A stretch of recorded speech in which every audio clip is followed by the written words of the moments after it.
કેમ છો મિત્રો? આજે આપણે ઘરેથી જ બોર્નવિટા બનાવીશું। હું મારા છોકરાઓને છેલ્લા 7 વર્ષથી ઘરેથી જ બોર્નવિટા બનાવી અને દૂધમાં નાખીને પીવડાવું છું।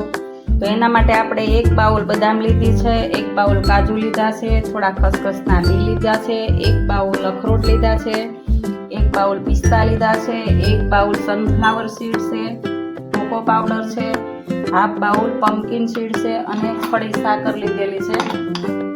તો આપણે આ બધું છે ને થોડું ફ્રાય કરી લેવાનું છે। તો અહીંયા મેં તવો ગરમ કરી લીધો છે, તો આપણે એને ફ્રાય કરીશું।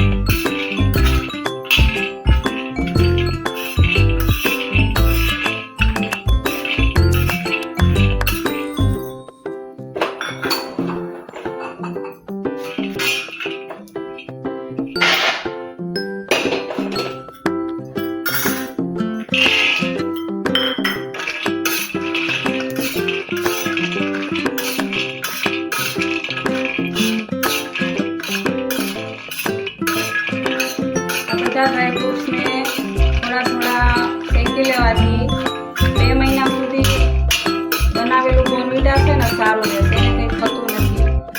તમે એને એક કન્ટેનરમાં ભરીને મૂકી દો તો એવું ને એવું જ રહેશે।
કરી દેવાના છે। હવે આ બધું છે ને થોડું ઠંડુ થઈ જાય ને એટલે આપણે એને ક્રશ કરી લેવાનું છે।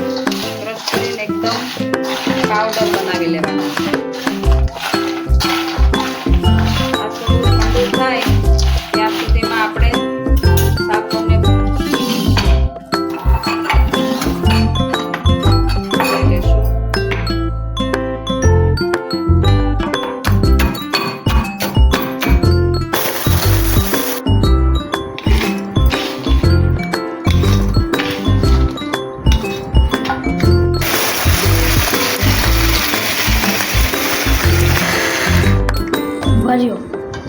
આનો પાવડર કરી લેવાનો છે। તો જો એનો એકદમ મસ્ત પાવડર થઈ ગયો છે। તો આવી જ રીતે જો આપણે અહીંયા પાવડર કરીને તૈયાર કરી લીધો છે બધા ડ્રાય ફ્રૂટ્સનો। હવે તેમાં પેલી સાકર હતી ને એ સાકર ઉમેરી દઈશું ટેસ્ટ પ્રમાણે। તમને જેટલું સ્વીટ ખાવતું હોય એટલી સાકર ઉમેરી શકો છો। અને અહીંયા આપણે કોકો પાવડર લીધેલો છે, તો કોકો પાવડર ઉમેરી દેવાનો છે અને બરાબર મિક્સ કરી લેવાનો છે।